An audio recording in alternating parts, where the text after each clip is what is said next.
What we're doing, so our expansion tank's gone bad. It's full of water.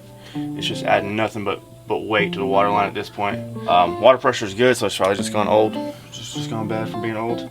But we're gonna cut the water off for the whole house. Our shutoff's in the wrong spot. Shutoff should be here to isolate the expansion tank, but since it's not there, we're gonna cut the water off the whole house to replace it. All right, so we got our water off. There's still gonna be a little bit of head pressure in the plumbing system down to here. There's nothing lower than the water heater in the whole house, so I can't drain the water below this. Because there's a little bit of head pressure, I'm gonna drain the water out of the temperature pressure drain just to make sure there's nothing holding the water where I'm about to disconnect the expansion tank. It's your temperature and pressure valve. It's also a drain. This one in this case runs straight to a floor drain, which is awesome. And we'll let it run out for a minute.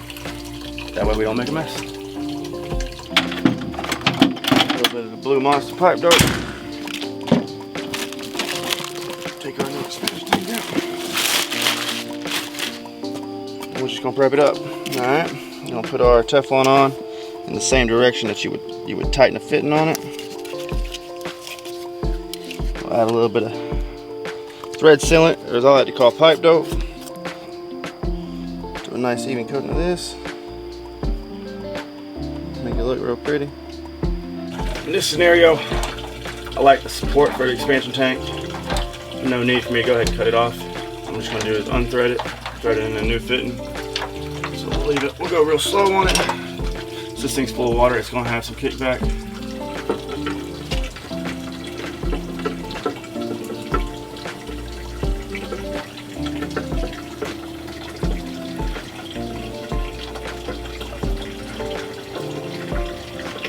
Drum it. Alright.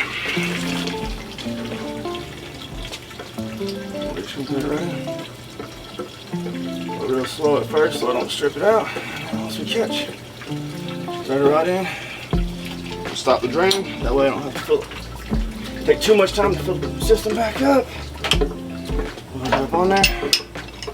In this situation, I don't want to break the solder seal on there, so I'm gonna use a backup wrench while I crank it into place.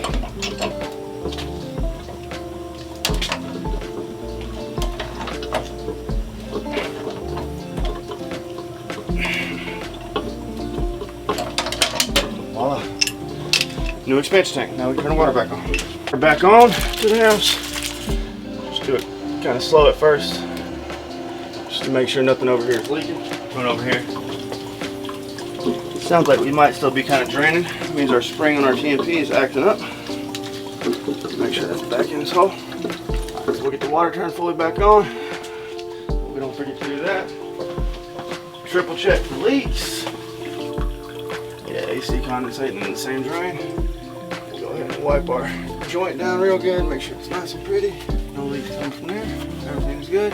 The expansion tank feels much lighter in the water system. And we are good to go. We'll go upstairs and bleed the air out.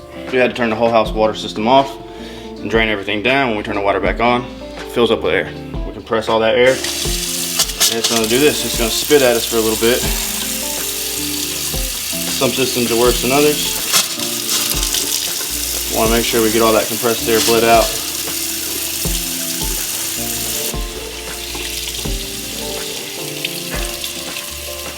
Starting to get warm.